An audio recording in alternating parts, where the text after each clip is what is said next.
Good evening, good morning, good afternoon, welcome back and welcome to a first special. It's not anything really exciting, it's just a bank holiday special to make up for the fact that I missed Mother's Day, but it is my first serial killer and it is genuinely horrific, so buckle in. I have got my glasses on because this is the second video I've filmed and I am going blind, so if you can't see my eyes it's because that's how many lights I've got on me, although I can see my ring light dying right now, so hopefully the lighting isn't too bad. As I said in the last video, background is still pending. I will get to cutting and sticking at some point, but it's such a tedious job. I can't be bothered.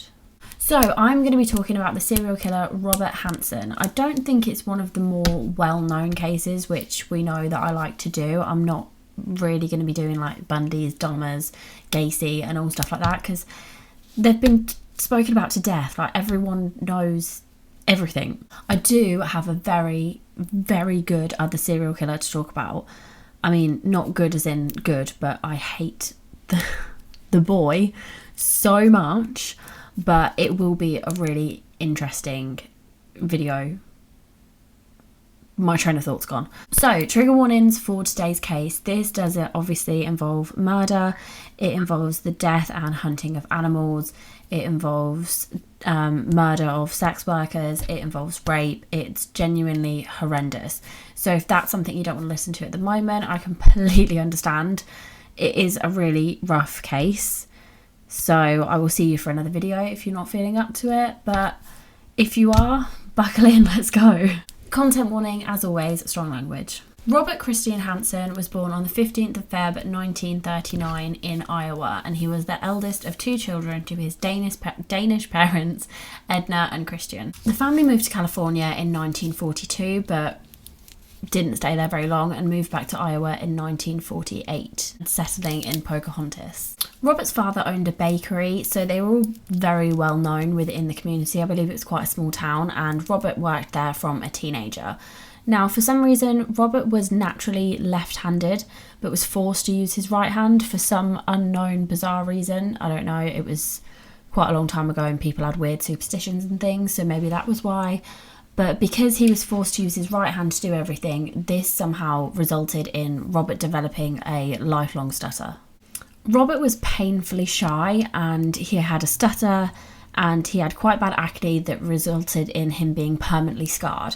So he was severely bullied throughout school and was exceptionally bitter because he didn't receive the attention he wanted from girls. So this resulted him in having some quite dark fantasies about revenge. Throughout his childhood, Robert was described as being very quiet and quite a loner, and it said he had quite a difficult relationship with his father. He was quite domineering. So Robert decided to find a sport and a hobby that you only needed yourself to do. So he decided to take up hunting. Over time, he became quite an avid game hunter and would channel his rage into the sport of killing animals. I'm a massive animal lover and I just don't get it. I don't get it. What pleasure do you get out of murdering animals? I don't know. In 1957, when Robert was 18, he enrolled in the army. However, he was only there a year before he was discharged. I don't know why he was discharged, so this is kind of pointless information, but I thought it was kind of relevant. He later went on to work as an assistant drill instructor at the police academy, where he met a young woman whose name I have neglected to find out, and I believe they got married in 1960. And later on in 1960, when Robert was just 21, he convinced a boy that he worked with at the bakery to go to his previous high school and burn down one of the buses. And this was revenge for how he was treated at school. I mean, it's not the school's... The school didn't do it. It was the people at the school. So I don't really understand the logic. But that made him feel better. But unfortunately, the boy he decided to do this with was not as confident with committing crimes as Robert clearly was, and later confessed. So Robert was sent to prison. His wife divorced him, and that's how life's starting. Robert served just 23 months of a 3-year prison sentence, and when he was there, at Anamosa State Penitentiary, he was diagnosed with depression and manic schizophrenic episodes. And the psychiatrist who treated him said that he had almost an obsession with getting back at people, like getting revenge on people who he felt had wronged him. Which, who can be asked? Who's got the time? Who's got the energy? Not me. Over the next few years, Robert was kind of in and out of jail for various different petty things like theft. And in the end, I believe it was in 1967, he moved to Alaska, which is about as far away from Anchorage as he could possibly get. He moved with his new wife, who he ended up having 2 children with. They opened up a little bakery, so they were very well known in the area, and he also set a lot of local hunting records. Most of the people who lived in the town bought into the facade of the happy family, the happy baker, and just the show that he was putting on, but cracks started to show quite quickly that all was not as it seemed. In December of 1971, Robert was arrested once for the abduction and attempting to rape an unnamed housewife and raping an unnamed sex worker. He pleaded no contest to assault with a deadly weapon against the housewife, but the charges against the sex worker were dropped as part of a plea bargain because we were still in the time where sex workers just didn't matter, which is just... I have no words. Robert was sentenced to just 5 years in prison for this, and after, I think it was about 6 months, he was released to a halfway house, so he was barely in prison.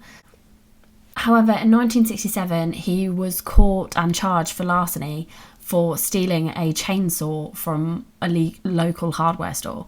And he was sentenced to 5 years in prison for that. How does that make sense? How can you be sentenced to 5 years in prison for stealing a chainsaw and for abducting and attempting to rape someone? How is that the same sentence? That makes absolutely no fucking sense. But he was sentenced to 5 years, and whilst he was there, he was required to receive psychiatric treatment for his numerous mental disorders, which now includes bipolar. But the Alaskan Supreme Court basically reduced his sentence. I'm not sure what to, probably about 6 months, because no one cares. No one cares. Do what you want. It's believed that Robert started killing in around 1972, and his MO was that he would pick up a sex worker, take her back to his home at gunpoint, rape her, and then take her out to the forest where he would play some kind of sick game, like a hunting game with them. And he would say, okay, you're free if you can outrun me. And he would then hunt them like an animal. He would hunt them down, which I can't imagine how fucking scary that must have been. So yeah, he would hunt them like animals and kill them. It's believed that Robert's first victim was 18-year-old Celia Van Zanten. I hope I'm saying that right. She was just 18 years old and she was kidnapped on December 22nd, 1971, and her body was found in the woods and she had actually froze to death. So she had managed to escape Robert and hide from him, but had obviously just been so scared to move, she hadn't, and she'd froze to death, which is just awful, that poor girl. Celia's abduction had happened just 3 days before Robert had assaulted another sex worker and 4 days after she had turned him in. Now, there was no real conclusive evidence that it was Robert that had abducted Celia, but I feel like it might have been. He himself has denied any involvement in Celia's abduction and murder, but the MOs are just very, very similar. So this next bit's a bit random because somehow Robert has acquired a plane. Couldn't tell you how, couldn't tell you when. I don't know how he's got this fucking plane, but Robert somehow now has a plane, okay? So just bear with me. On June 13th, 1983, Cindy Paulson, I believe she's 17 years old and she is a sex worker, and Robert offers her $200 to perform oral sex on him. So she says yes. She gets in the car and he pulls out a gun. Now, he takes her back to his house. I don't know where his wife and kids are, by the way. I don't know if they're in or I don't know. I don't know where they are. But she is basically chained up in the basement where he continues to rape her over the course of a few days, which is just horrendous. Now, he eventually takes Cindy in his car and says that he is taking her to his cabin. So she is handcuffed in the back seat, And whilst he's loading his stuff into his plane that he's somehow acquired, she sees a chance to escape. So she leaves her shoes in the back of the car to prove that she was in there if he tries to get out of saying that he knows her or anything like that. She wanted some evidence left in the car so she could prove that she was there and he couldn't talk his way out of it, which, very clever girl. We love that. So yeah, his back's turned. She runs out of the car barefoot and handcuffed and manages to run quick enough and far enough that Robert can't catch up with her. And she is eventually picked up on, I believe it's 6th Avenue, because it must have been quite a sight. She's running with no shoes on and handcuffed. So someone picked her up. Thank God that she was okay and she managed to get out of that situation. Like I say, well done to her. Amazing work. Robert obviously panicked and saw her running and did try and chase after her, but he was just too late. By this point, someone had already seen her. I think it was a passing truck driver named Robert Murt. That's definitely not how you say it, but it's what we're going with. He was quite alarmed by her dishevelled appearance and picked her up and called the police, saying, "I've got a barefoot handcuffed girl in my truck. Something's clearly gone very, very wrong and you need to help." Now, Cindy obviously went to the police and gave a perfect description of the kidnapper, which fit Robert to a T, even down to his stutter. It was absolutely Robert. But the police, for some reason, were reluctant to bring him in because, despite the fact he's been charged with several things in the past, he's a dodgy bloke. But they were reluctant to bring him in because he was so well liked in the community and he was just a lovely baker. So they didn't want to inconvenience Robert. They didn't want to upset his day. But they did eventually bring him in to ask him a few questions. I would love to have been a fly in the wall in that interrogation room, because I bet it was just a few lads having a chinwag, having a cup of tea and having a fag, and not really concerned about what happened, because it was the time when no one took sex workers seriously. If you killed a sex worker, no one cared. So Robert just said that he did know her, he did pick her up, and she was just upset because he refused to pay her extortionate demands. And Robert had got a friend to give him a strong alibi as well. So he was released.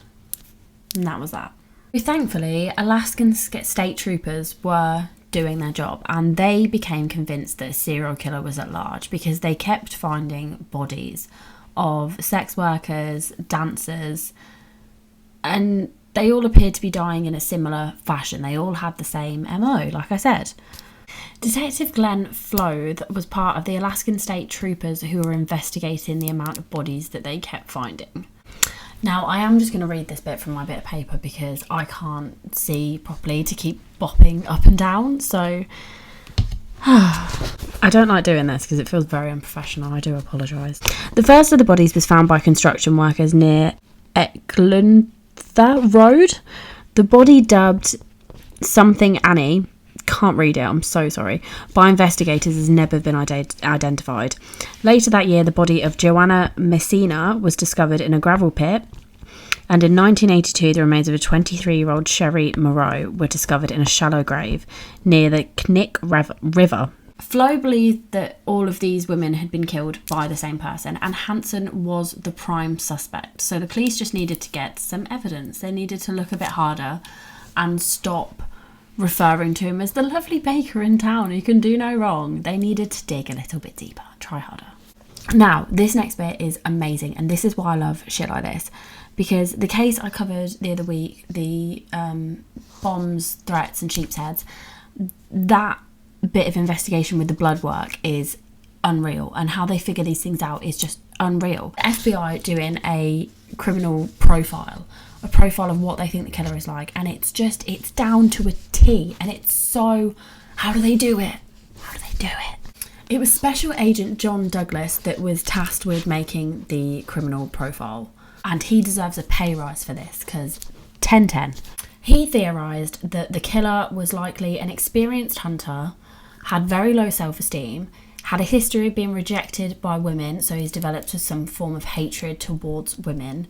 He would keep trophies, like hunters take their shit home. He would keep trophies from his victims, such as jewellery, and he said he would likely have a stutter. does he know that? He also said it was likely that they had access or had their own plane because of where the bodies were keep being found, because they weren't obviously all in one place. I have maps that I'm sure I've already shown you. I mean, it couldn't have fitted Robert better. Might as well just had his name on it. It was Robert. So finally, they got a search warrant and they got to search Robert's house, which is the most terrifying house I have ever seen. Like, can you imagine, just for a minute, you've gone on a date with a guy, we've gone on a few dates with this guy, and you go back to his house and this is his house. I mean, I don't mind taxidermy when it's like insects, like butterflies and scorpions and spiders. Cute. No, this isn't cute. This is scary. I mean, it just looks like the house of a serial killer, doesn't it? It's so creepy. On October 27th, 1983, investigators found a little bag full of jewellery, the trophies Robert had taken from his victims. They also found a little map behind his headboard which had 37 little X's on them, and this matched where they had previously found bodies and would match where they would find more bodies. When Robert was confronted with the evidence that they'd found in his house, he denied until it was physically impossible to deny it anymore. And when he admitted what he'd done, he wasn't apologetic, he wasn't at all sorry, he didn't have any guilt, remorse, anything. He actually tried to blame the women that he killed. Tell me how? So yeah, Robert tried to justify what he'd done, and I don't really know how that went down, but men. So Robert did go into the details of exactly what he did to most of these women. He said that he started his killing spree in 1971, bearing in mind it's now like 1982, so it's been going on for quite a while. He admitted that he liked to hunt his victims in the wilderness. He would pretend to set them free and then chase them, hunt them down, and he'd take his time with it. He wasn't keen to kill them quickly. He wanted them to suffer. It was torture. And sometimes this didn't just last for hours. He would do this for days, which is so sick. No wonder that poor lady earlier froze to death. I mean, Christ, you just wouldn't want to move, would you? Like, someone hunting you like that for days. It's just a new level of sick. In 1984, Robert confessed to killing 17 women and raping 30 over the span of 12 years. Robert was sentenced to 461 consecutive years, which I don't see the point. Just fucking kill him. What a waste of resources. What a waste of oxygen. I mean, somehow the bastard got a plea deal. He got a plea bargain. So he was actually only ever charged with 4 of the murders. 4. We know he killed 17. He was charged with 4. Make it make sense. As part of his plea bargain, Robert agreed to lead police to the rest of the bodies that were... they were located on a map. How hard could it have been? But he agreed as a plea bargain to lead police to the bodies of the women that he had killed. Now, unfortunately, 5 of those women were never found. And Robert, as a final fuck you, died without telling everyone, which I think is one of the worst things you can do. I mean, you're in prison for the rest of your life. You've got 461 years. Why not just tell everyone where the bodies... What difference is it going to make? I just think that is just... It winds me up. It's awful. Robert died in 2014, unfortunately of natural causes. I would have preferred him to be hunted like an animal for days like he did to those women. But again, this is why I'm not in charge of punishments. I don't know. I feel like when you do it to someone else, you deserve it. We know he did it. We know it was him. Why doesn't he have to suffer the same way he made other people suffer? Fair's fair. That's fair, in my opinion. I mean, it might be an unpopular opinion. But yeah, Robert died on the 21st of August 2014, and he was 75. That's what I was trying to say. Yeah, so that is my first serial killer. That is the case of Robert Hansen and the sick fuck bitches. That was horrible. I hate that guy. I think it's just so disturbing. Like, most serial killers, they do have their own set ways, and like none of them are very nice, but I feel like that is just so scary. Like, you can't even imagine being in like dark and alone and probably not wearing a lot in the middle of the woods. You don't know where you are, you don't know where you're going, and there's some lunatic armed with knives and guns trying to kill you like an animal. I can't think of anything more scary. I do believe they made a film about this, like loosely based on this, that's called The House That Jack Built, and it's an alright film. You might like it. It's alright. Hopefully the next time I film I don't have this cough anymore, because it's really started to drive me insane. I think it's allergies, and now it's just stuck in the back of my throat and it won't go. Oh, positive thought of the day. Oh, positive thought of the day. If you know me, you know that I am obsessed with Made by Mitchell. Like, I'm looking at my little, down here is my little beauty area. And Mitchell is just draining my bank account. There's just so many bangers coming out at the moment. I think I got packed on live the other day because he brought out these lip oils a while ago and he's not brought them out as singles. You can only get them in mysteries. So I begged on my note. I was like, please, I need the red one. You don't understand. I need the red one. And I got sent the red one. So I was very happy. So thank you, Mitchell. And he's also brought out these bronze pods, which are 10 out of 10. Lovely. So yeah, that's my positive thought of the day. I love makeup.